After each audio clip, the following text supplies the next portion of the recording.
Halo Sobat Kasih Fakta, kamu pasti nggak nyangka kalau ada ratusan aktivis dari seluruh dunia, termasuk Greta Thunberg, yang nekat berlayar dengan kapal kecil menuju Gaza. Bayangin deh, di era serba modern ini, mereka memilih laut sebagai jalan perjuangan, padahal sudah tahu bakal dihadang kapal perang Israel. Pernah kepikiran nggak sih, kenapa orang-orang dari berbagai negara rela ambil resiko segede itu demi Gaza, padahal mereka sendiri nggak punya hubungan langsung dengan konflik di sana? Tapi sebelum lanjut, jangan lupa klik like dan subscribe supaya kamu nggak ketinggalan fakta-fakta menarik lainnya.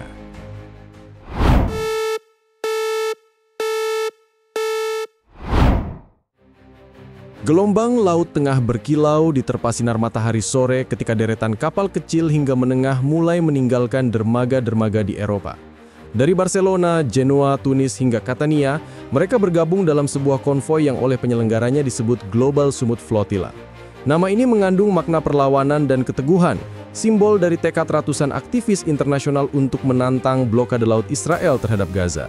Jumlah mereka mencapai sekitar 500 orang, sebuah angka yang mengundang perhatian karena di dalamnya terdapat tokoh-tokoh ternama yang suaranya kerap menggema di panggung dunia. Salah satunya adalah Greta Thunberg, aktivis muda asal Swedia yang selama ini dikenal karena kritik tajamnya terhadap ketidakadilan iklim.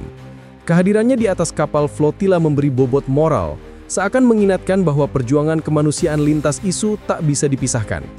Namun perjalanan ini sejak awal bukanlah pelayaran yang damai. Dari laporan yang didapatkan media, drone tak dikenal diduga milik militer Israel terbang rendah di sekitar jalur konvoi, memantau, bahkan beberapa kali memutus sinyal komunikasi antar kapal. Para awak kapal melaporkan adanya gangguan teknis yang janggal, meski mereka tetap berusaha menjaga arah menuju jalur yang ditetapkan. Satu persatu, kapal yang lebih kecil mengalami kerusakan mesin dan terpaksa bergabung dengan kapal pendukung yang lebih besar. Bagi penyelenggara flotilla, perjalanan ini lebih dari sekedar mengirim bantuan makanan atau obat-obatan. Kargo yang dibawa sejatinya berukuran kecil, simbolis belaka. Tetapi pesan yang hendak mereka sampaikan jauh lebih besar. Blokade laut yang diberlakukan Israel sejak bertahun-tahun telah menutup pintu bagi warga Gaza untuk mendapatkan akses layak terhadap kebutuhan dasar. Melalui aksi ini mereka ingin menunjukkan bahwa warga sipil dari seluruh dunia berani mengambil risiko untuk menegakkan hak kemanusiaan. Ketika kapal-kapal itu bergerak semakin jauh dari pantai Eropa, tensi mulai meningkat. Stasiun radio maritim mencatat adanya pesan peringatan yang dilayangkan dari pihak Israel. Nada suaranya tegas, menyebut bahwa siapapun yang mencoba memasuki zona maritim Gaza akan dianggap melakukan pelanggaran keamanan. Namun bagi para aktivis, peringatan itu tidak menghentikan langkah. Mereka menyebut laut internasional sebagai ruang bebas yang sah untuk dilintasi, dan hak mereka untuk mengirimkan bantuan tidak boleh dibungkam. Di beberapa kota Eropa, layar televisi menayangkan cuplikan langsung dari perjalanan flotilla. Ratusan orang berkumpul di alun-alun, menyalakan lilin, menyanyikan lagu solidaritas, dan menunggu kabar dari kerabat atau sahabat mereka yang ikut berlayar. Suasana itu seperti menghidupkan kembali ingatan akan flotilla tahun-tahun sebelumnya, ketika kapal-kapal bantuan juga berusaha menembus blokade dengan risiko besar. Gelambang politik pun ikut bergulung. Pemerintah Italia dan Yunani menyuarakan kekhawatiran, mendesak Israel agar tidak melukai para peserta flotilla. Mereka menekankan bahwa keberadaan warganya di atas kapal memberi tanggung jawab konsuler yang tak bisa diabaikan. Namun suara pemerintah seringkali kalah dengan suara rakyat yang terus mengalir di jalanan, menyerukan dukungan bagi mereka yang berlayar. Sementara itu, di dalam kapal flotilla, suasana campur aduk. Ada rasa tegang, cemas, sekaligus bangga. Para aktivis tahu bahwa setiap jam yang mereka lalui membawa mereka semakin dekat pada kemungkinan intersepsi. Namun mereka juga sadar, sorotan dunia kini sedang tertuju. Kamera, ponsel, dan siaran langsung mereka menjadi saksi perjalanan yang penuh risiko. Dan dari kejauhan Laut Tengah tetap bergelora, seakan menjadi panggung besar bagi benturan antara tekad kemanusiaan dan tembok kekuatan militer yang sudah lama berdiri.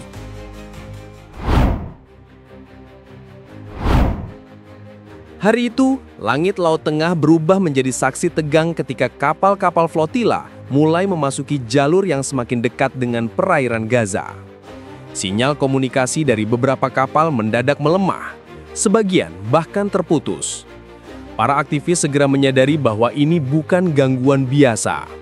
Dari kejauhan, siluet kapal perang Israel tampak mendekat. Suara peringatan terdengar di radio maritim. Hentikan pelayaran, kalian akan diintersepsi." Kalimat singkat namun dingin itu menandai dimulainya babak baru. Beberapa kapal flotila terus melaju menolak perintah. Bagi mereka, menyerah berarti gagal menyampaikan pesan kemanusiaan yang sejak awal menjadi tujuan. Tak lama kemudian, manuver cepat dilakukan oleh kapal patroli Israel. Mereka mengelilingi kapal utama, memotong jalur, dan menekan laju flotila. Dari dek kapal bantuan, aktivis melambaikan spanduk dan berteriak agar dunia menyaksikan. Kamera ponsel dan perangkat siaran langsung terus bekerja mengabadikan setiap detik yang penuh ketegangan. Di tengah situasi itu, laporan menyebutkan pasukan khusus Israel, Shayetet 13, sudah bersiap. Unit elit Angkatan Laut ini dikenal dengan keahlian operasi boarding, intersepsi, dan penyerbuan di laut. Beberapa saksi mata mengatakan melihat speedboat hitam bergerak cepat membawa pasukan bersenjata lengkap mendekati salah satu kapal flotila. Suasana di dalam kapal berubah sunyi, hanya terdengar detak mesin dan teriakan komando dari arah luar. Benturan tak terhindarkan. Dalam hitungan menit, pasukan Israel naik ke dek, memerintahkan seluruh aktivis duduk dengan tangan terlihat. Kamera yang sempat merekam kejadian ini memperlihatkan suasana panik, jeritan, dan suara keras senjata yang ditembakkan ke udara sebagai peringatan. Aktivis mencoba tetap tenang, sebagian meneriakan pesan damai, sebagian lagi menunduk pasrah. Greta Thunberg yang berada di salah satu kapal dilaporkan ikut diamankan. Kehadirannya membuat liputan media internasional semakin besar. Foto-foto dirinya dalam situasi intersepsi langsung tersebar luas, memicu reaksi publik yang tak terbendung. Israel kemudian merilis pernyataan bahwa semua aktivis dalam kondisi aman, meski mereka ditahan sementara di pelabuhan Asdod. Bagi pemerintah Israel, flotila hanyalah provokasi politik yang membahayakan keamanan. Mereka menegaskan bahwa blokade laut sah diberlakukan untuk mencegah masuknya senjata ke Gaza. Namun bagi para aktivis, intersepsi ini justru bukti nyata bagaimana jalur kemanusiaan ditutup dengan kekuatan militer. Di Eropa, berita tentang intersepsi langsung menguasai layar televisi. Tayangan memperlihatkan gambar-gambar buram dari dek kapal yang dipenuhi pasukan bersenjata. Di studio berita, analis internasional menyebut langkah Israel ini berisiko besar. Tidak hanya menambah kecaman dunia, tetapi juga memicu pertanyaan serius tentang legalitas tindakan tersebut di laut internasional. Sementara itu, para keluarga aktivis menunggu kabar dengan cemas. Mereka berkumpul di pusat informasi yang dibuka oleh panitia flotila, berharap ada konfirmasi resmi tentang kondisi kerabat mereka. Pesan-pesan solidaritas mengalir deras, dari media sosial hingga jalanan, menyalakan api protes yang lebih luas. Israel bagaimanapun tampak tak bergeming. Armada mereka tetap berjaga, memastikan tidak ada satupun kapal dari flotila yang bisa mendekati garis pantai Gaza. Laut menjadi garis pertarungan yang tak kasat mata, antara idealisme kemanusiaan dan tembok kekuasaan yang sudah lama berdiri.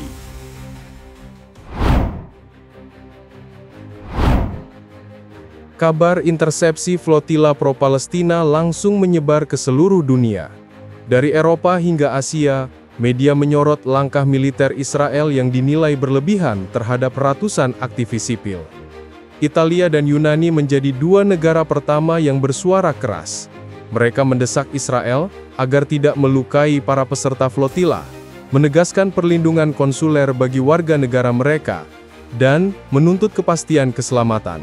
Pernyataan itu disiarkan hampir bersamaan, seolah menjadi alarm diplomasi darurat yang tidak bisa diabaikan. Italia bahkan mencoba mengajukan usulan kompromi. Pemerintah di Roma menyampaikan ide agar bantuan dari flotila diserahkan ke lembaga gereja untuk kemudian disalurkan ke Gaza. Namun, usulan itu ditolak oleh penyelenggara flotila, yang menilai bahwa gagasan tersebut justru mengaburkan pesan utama misi, menembus blokade laut yang selama ini dianggap sebagai bentuk hukuman kolektif. Penolakan itu mempertegas bahwa, bagi para aktivis, keberanian menghadapi resiko jauh lebih penting dibandingkan menyerahkan amanat mereka lewat jalur lain. Di dalam negeri Italia sendiri, dukungan rakyat meluas. Serikat Pekerja mengumumkan aksi mogok umum, sementara kelompok Solidaritas Palestina memenuhi alun-alun dengan spanduk dan teriakan protes. Di Roma, stasiun kereta utama bahkan sempat diblokade oleh ratusan demonstran.